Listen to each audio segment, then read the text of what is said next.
So hi everyone, this is Pranav और Java की इस सीरीज में यह है अपना वीडियो 14। और इस वीडियो में हम पर्टिकुलरली बात करने वाले इफ एल्स स्टेटमेंट्स के बारे में। ठीक है। और सपोज किसी ने अगर ये प्लेलिस्ट अपनी एक्सेस नहीं की तो ऊपर आई बटन के अंदर वो आ रही होगी, वहां से एक्सेस कर लेना। ठीक है। तो यार इफ एल्स स्टेटमेंट मतलब होते क्या है, क्या चीज है ये इफ एल्स वगैरह। ठीक है। तो सिंपली सपोज करो, मैं एक एग्जाम्पल से बताता हूँ। ठीक है। अब सपोज मुझे क्या करना है, एक प्रोग्राम बनाना है। ठीक है। जावा का एक मुझे प्रोग्राम बनाना है। जावा का इस प्रोग्राम में मैं क्या करने वाला हूँ, सबसे पहले ये प्रोग्राम मुझे अपनी एज पूछेगा, मेरी एज पूछेगा कि भाई तेरी एज कितनी है। तो मैं उसे एज बता दूंगा मेरी, सपोज मेरी एज है सपोज 18 वगैरह। ठीक है। तो मैं मेरी एज उसे बताऊंगा। फिर अब मुझे वो प्रोग्राम बताएगा कि भाई तू जो है इंडियन इलेक्शंस के अंदर वोट कर सकता है या नहीं। ठीक है। सिंपल प्रोग्राम है। हम इसे कुछ भी कह सकते हैं, वोट के लिए एलिजिबल है या नहीं, क्या ना है वोट वगैरह, इसे नाम दे सकते हैं। ठीक है। तो सिंपली मुझे मेरी एज देनी है और ये मुझे बताएगा कि मैं वोट करने के लिए एलिजिबल हूँ या नहीं। तो देखो, अब हमें पता है कि वोट करने के लिए ना एक कंडीशन है। ठीक है। एक कंडीशन है। क्या कंडीशन है, अगर मेरा जो एज है वो ग्रेटर देन और इक्वल टू अगर 18 है तो मैं वोट कर सकता हूँ, अदरवाइज मैं वोट नहीं कर सकता। ठीक है। तो ये क्या हुई, एक कंडीशन हुई। और याद रखो, जब भी हमें जावा के अंदर ऐसी कंडीशंस के साथ डील करना पड़ता है, ये जो कंडीशंस है जो हमें बताएगी, ऐसी कंडीशंस के साथ हमें डील करना पड़ता है, तब हम यूज करते हैं कंडीशनल स्टेटमेंट्स जावा के अंदर। तो क्या होता है ये कंडीशनल स्टेटमेंट्स। तो देखो यार, जावा के अंदर ना टोटल 4 कंडीशनल स्टेटमेंट्स होते हैं। सिर्फ जावा की बात नहीं कर रहा, किसी भी और प्रोग्रामिंग लैंग्वेज के बारे में जो कि एटलीस्ट मुझे पता है, उनके अंदर तो ये 4 ही कंडीशनल स्टेटमेंट्स होते हैं। ठीक है। तो जैसे हमारे पास क्या क्या है, इफ है, हमारे पास इफ स्टेटमेंट, इल स्टेटमेंट है, और एक होता है इल्स इफ स्टेटमेंट, और यह है एक स्विच। तो स्विच के बारे में हम इस वीडियो में बात नहीं करने वाले। ठीक है। इसके लिए मैं सेम दूसरा वीडियो बना दूंगा। ठीक है। तो अब इसे इम्प्लीमेंट कैसे करते हैं भाई। ठीक है। हमने ये प्रोग्राम अभी ये एग्जांपल देखा, हम पहले इसे ही इम्प्लीमेंट करेंगे कि भाई एज कैसे मतलब ए वोट करने के लिए एलिजिबल है या नहीं, इसी प्रोग्राम को हम इम्प्लीमेंट करके देखेंगे। तो आईडी के अंदर आता है, सपोज ये अपना वीडियो 14 है। तो अब देखो, सबसे पहले मेरा प्रोग्राम मुझे पूछेगा कि भाई तेरी एज कितनी है। ठीक है। मतलब हमें यूजर से कुछ तो भी इनपुट लेना पड़ेगा। मेरे लास्ट वीडियो में मैंने बताया था, स्कैनर की मदद से हम यूजर से इंटीजर को इनपुट कैसे ले सकते हैं, या फिर कोई भी डिफरेंट डेटा टाइप का इनपुट कैसे ले सकते हैं। यहाँ पे हमें जो एज है वो पर्टिकुलरली इंटीजर होगी। तो मैं एक वेरिएबल बना लूंगा पहले, इंटीजर एज, जिसके अंदर हम क्या करेंगे, एज को इनपुट लेंगे। तो एज को इनपुट लेने के लिए मुझे यूजर से जो भी इनपुट लेना है, उसके के लिए मुझे चाहिए स्कैनर का एक ऑब्जेक्ट। ठीक है। तो मैं एक स्कैनर का ऑब्जेक्ट बना लूंगा सिंपली। ठीक है। अभी फिलहाल ये समझ में नहीं आया ना स्कैनर वगैरह क्या है, तो मैंने वीडियो में बताया है। बट जब तक हमारे क्लासेस एंड ऑब्जेक्ट पूरे नहीं होते तब तक मैं पूरा नहीं बता सकता ना यार, क्योंकि तुमको समझ नहीं आएगा ये क्लास हमने सिस्टम डॉट इन क्यों पास किया है वगैरह। तो अभी जैसा दिख रहा है वैसा लिख लो सिर्फ सिर्फ हमें हमारा क्या मोटो है कि हमें यूजर से इनपुट लेना है, तो वो हमारा हो रहा है। तो ये देखो, सबसे पहले हम एज के अंदर इनपुट ले लेंगे यूजर से कि भाई नेक्स्ट इंट करके मुझे एक इंटीजर बता दे रहा एज क्या है। और ये करने के लिए हम पहले यूजर को बताएंगे ना, प्रॉम्प्ट देंगे कि एंटर योर एज। ठीक है। तो अब यूजर क्या करेगा, अपना एज एंटर करेगा, और वो एज जो है हम यहाँ पे मेरे एज वेरिएबल के अंदर स्टोर करा लेंगे। अब मेरा टास्क क्या बचता है, मुझे चेक करना है कि एज जो है, मेरी कंडीशन क्या है। मेरी कंडीशन है कि अगर एज ग्रेटर देन और इक्वल टू 18 होता है तो मुझे यूजर को बताना है you are eligible for voting. Otherwise मुझे क्या करना है, मुझे बताना है कि you are not eligible for voting. ठीक है। तो अब मैंने एज तो ले लिया। अब मुझे सबसे पहले चेक करना है, check that age is greater than 18, greater than और equal to, sorry, equal to 18 और नॉट। ठीक है। अब मैं कैसे चेक करूंगा, मैं सबसे पहले चेक करूंगा इफ स्टेटमेंट को लगा के। ठीक है। तो देखो, सबसे पहले हमारे पास क्या था, कंडीशनल स्टेटमेंट क्या था हमारा, इफ स्टेटमेंट। तो सबसे पहले मैं आपको ये बताता हूँ कि इफ स्टेटमेंट को कैसे हम इम्प्लीमेंट कर सकते हैं। तो सबसे पहले तुमको सिंपली इफ लिखना है। और एक चीज ध्यान रखना, जो भी हम लिखने वाले हैं ना, ये यहाँ पे एक नोट दी हुई है मैंने कि जो इफ लिखेंगे या फिर इल्स लिखेंगे या फिर इल्स इफ लिखेंगे या फिर स्विच लिखेंगे, ये कंपलसरी लोअर केस के अंदर ही हमें लिखना है। अगर अब हमने अपर केस लगाया तो ये क्या करेगा, एरर क्रिएट करेगा। तो याद रखना ये जो है इसे हम सिंपली लोअर केस के अंदर लिखेंगे। तो सबसे पहले इफ स्टेटमेंट के बारे में मुझे क्या करना है, चेक करना है मेरी एज ग्रेटर देन और इक्वल टू 18 है या नहीं। तो मैं क्या करूंगा, एक इफ लिखूंगा, इसके अंदर एक पैरेंथेसिस ओपन क्लोज करूंगा और इसके अंदर मेरी कंडीशन लिखूंगा। ठीक है, तो मेरी कंडीशन क्या है कि भाई देख, एज अगर मेरी ग्रेटर देन और इक्वल टू 18 है तो क्या कर दे, यूजर को बता दे, प्रिंट कर दे, सिंपली प्रिंट करना है हमें कि क्या, you are eligible for voting, you are eligible for voting. ठीक है, तो हम में से पहले प्रिंट कराएंगे। तो इस प्रोग्राम को अगर मैं कंपाइल करूँ तो देखो, रन करूँ तो मुझे पूछेगा सबसे पहले एंटर योर एज, सपोज मैं डाल रहा हूँ 19, तो ये मुझे बोल रहा है you are eligible for voting. But अब देखो, अगर मैं इस प्रोग्राम को फिर से रन करूँ और अब अगर मैं 10 डाल दूँ तो मुझे कुछ नहीं लिख के आया, क्योंकि मैंने अभी बताया ही नहीं है कि अगर एज ग्रेटर देन और इक्वल टू 18 नहीं है तो क्या करना है। ठीक है, तो इसके लिए हमारे पास है इल्स स्टेटमेंट। क्या है हमारे पास, इल्स स्टेटमेंट। मतलब देखो, इफ क्या करेगा, इफ के अंदर जो लिखा है ये चेक करेगा ये ट्रू है कि नहीं। अगर ये ट्रू है तो ये इफ के अंदर के ब्लॉक में जो कुछ किया है ये उसे एग्जीक्यूट करेगा जावा अपना। बट अगर ये फॉल्स हुआ तो क्या, तो अगर हमने इल्स ब्लॉक लिखा हुआ है तो क्या करेगा जावा, अगर ये ऊपर वाली कंडीशन फॉल्स होती है तो ये क्या करेगा, इल्स के अंदर जो भी कोड लिखा है उसे एग्जीक्यूट करा देगा। तो अगर मुझे अभी प्रिंट कराना है, अगर 18 से नीचे है तो क्या मुझे प्रिंट कराना है, you are not eligible for voting. इसलिए मैं क्या करूंगा, इल्स ब्लॉक का यूज करूंगा। इफ यूजर इज बिलो 18, ठीक है, तो मैं क्या करूंगा, यहाँ पे इल्स ब्लॉक लिखूंगा सिर्फ, और यहाँ पे मैं प्रिंट करा दूंगा, क्या प्रिंट करा दूंगा मैं कि भाई you are not eligible for, you are not eligible for voting. ठीक है, ये चीज हो गई अपनी। तो एक चीज का ध्यान रखना है, यहाँ पे मैं बिना इल्स के इफ ब्लॉक को लिख सकता हूँ। मतलब ठीक है, मुझे इफ ब्लॉक को लिखने के बाद इल्स लिखने की जरूरत नहीं है। ये ऑप्शनल है कंपलसरी कि मैं लिखूं तो भी चलेगा, नहीं लिखूं तो भी चलेगा। बट मैं डायरेक्टली इल्स ब्लॉक को नहीं लिख सकता। अगर मैंने, मुझे इल्स ब्लॉक को लिखने के लिए इफ ब्लॉक का होना काफी जरूरी है। अगर मैं सपोज इसे निकाल दूं, ठीक है, इसे सपोज मैं निकाल दूं तो इसका कुछ मीनिंग ही नहीं बनता ना कि ills system dot out dot println. But काय का इल्स, मतलब यार कंडीशन तो है ही नहीं। तो इसके लिए जब भी हमें इल्स ब्लॉक को एग्जीक्यूट कराना है तो हमें इफ लिखना कंपलसरी होता है। ठीक है, तो मैंने सबसे पहले लिखा if age is greater than और इक्वल टू 18, अगर है तो प्रिंट करा दे you are eligible for voting, otherwise print करा दे you are not eligible for voting. अब मैं इस प्रोग्राम को फिर से रन करूंगा। ठीक है, सॉरी, मैं प्रोग्राम को एक बार कंपाइल करूंगा और फिर से रन करूंगा। अब मैं एज सपोज देता हूँ 18, तो मुझे क्या लिख के आएगा, you are eligible for voting. ठीक है, ये लिख के आया मुझे। ठीक है, अब मैं प्रिंट कराऊंगा। अब मैं फिर से प्रोग्राम को रन करता हूँ। अब मैं 10 दूंगा। ठीक है, क्या दिया मैंने, 10 दिया। अब मैं एंटर करता हूँ तो मुझे क्या लिख के आया, simply you are not eligible for voting. ठीक है, तो ये अपना प्रोग्राम हो गया एज फाइंडर वाला। आई होप सबको ये प्रोग्राम समझ में आ गया। ठीक है, इसमें हमें क्या क्या क्लियर हुआ कि भाई इफ स्टेटमेंट्स कैसे लिखते हैं, इल स्टेटमेंट कैसे लिखते हैं। जैसे कि मैंने पहले सिर्फ क्या किया था, इल स्टेटमेंट लिखा था तो भी मेरा प्रोग्राम चल गया था। बट अगर मैं इफ स्टेटमेंट को ही हटा दूं, सिर्फ इल्स रख दूं और मैं अब मैं प्रोग्राम को रन करूँ तो ये मुझे एरर देगा कि भाई सिर्फ इल्स जो है ना ये विदाउट इफ के अलाउड नहीं है।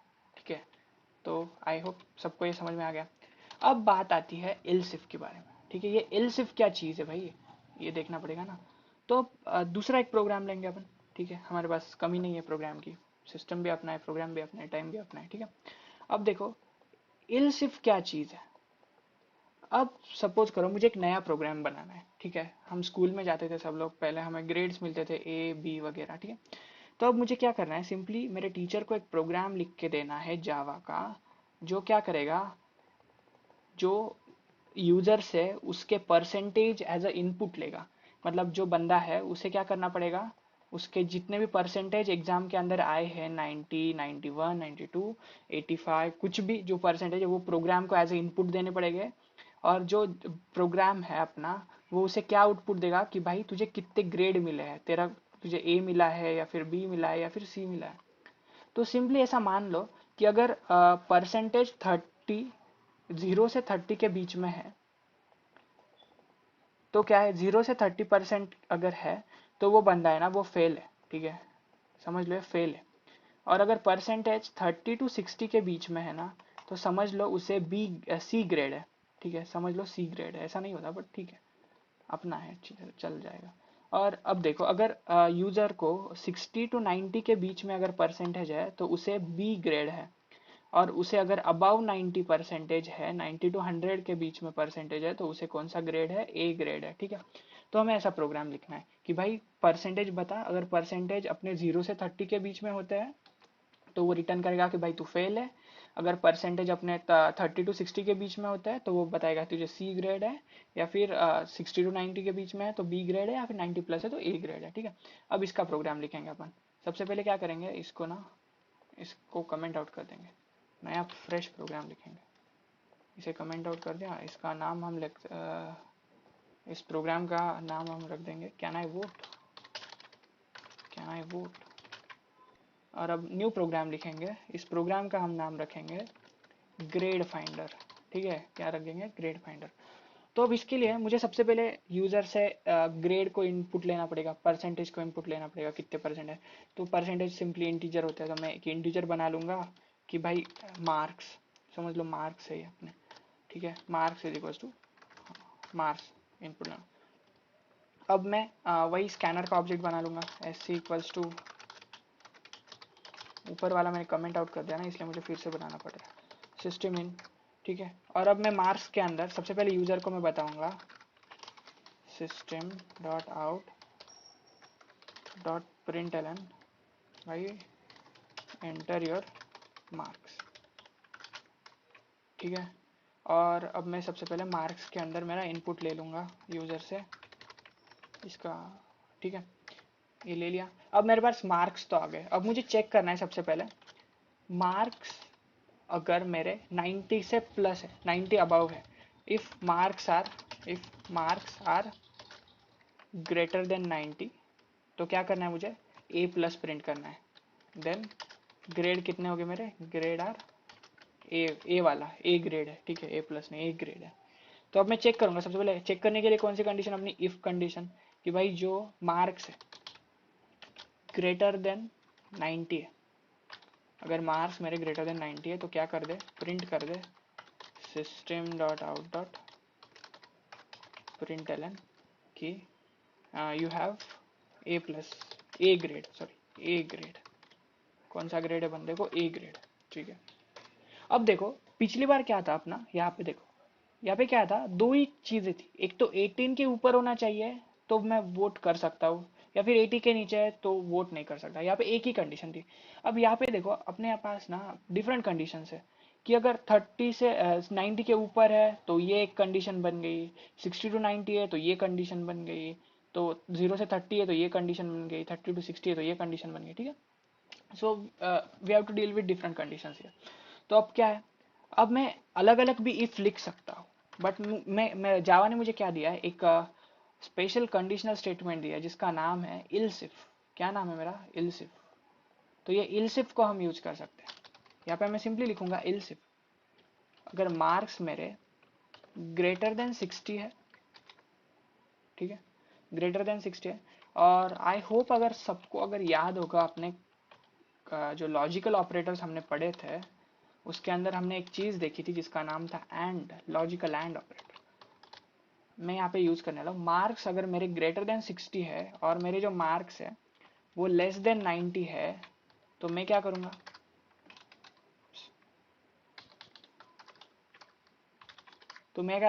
सिंपली प्रिंट करूंगा system dot out dot println you have grade B, ठीक है, यू हैव ग्रेड बी। अब यहाँ पे क्या हुआ, सिंपली उसने पहले चेक किया कि मार्क्स 60 से ज्यादा है क्या, हाँ भाई है, और ये मेरी कंडीशन ट्रू हो गई। और मार्क्स लेस देन 90 है क्या, हाँ भाई है।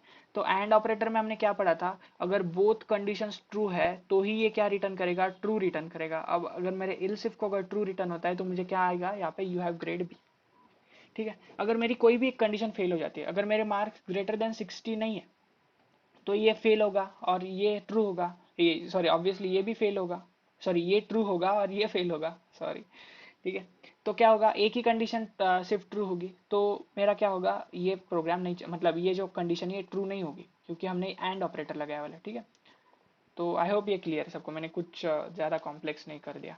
और एक हम लगाएंगे, मेरे पास और एक कंडीशन है कि भाई देख, अगर मेरे मार्क्स जो है ये ग्रेटर देन 30 है और मार्क्स जो है ये लेस देन 60 है,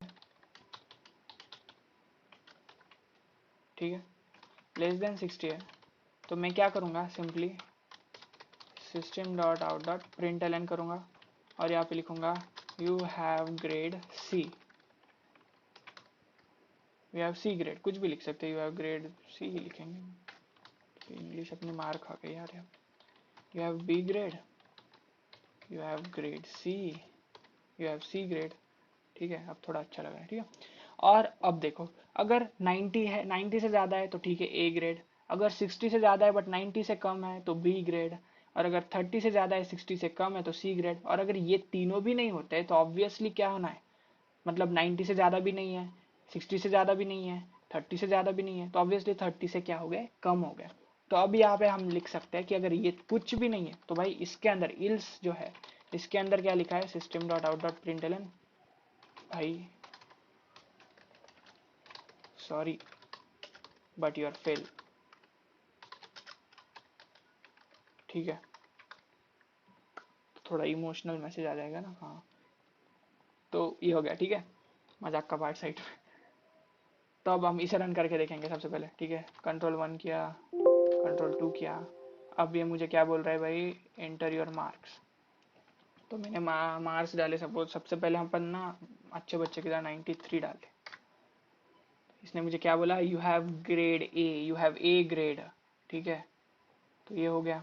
फिर से रन करेंगे अपन, अब इसने मुझे मार्क्स पूछे, तो अब हम थोड़े से डीले है, तो अब हमने कितने डाले, 70%, तो अब मुझे क्या आया, यू हैव बी ग्रेड, ठीक है, ठीक है, और अब मैं फिर से रन करूँगा, अब मार्क्स पूछे, अब मैं डालूंगा भाई मेरे को 40 आए, तो यू हैव सी ग्रेड, ठीक है, अब तो एकदम मतलब बुरी हाल, हम डालेंगे भाई देखो 20% गिरे हम, तो क्या है मुझे, भाई sorry but you are fail. तो this is how our else if statements will work. ठीक है, आई होप सबको समझ में आ गया।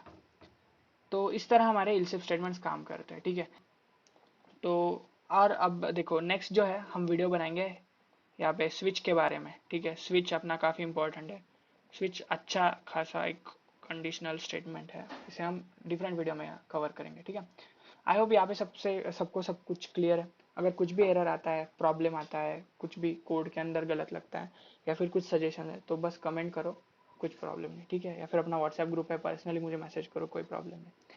ठीक है, thank you so much, bye bye.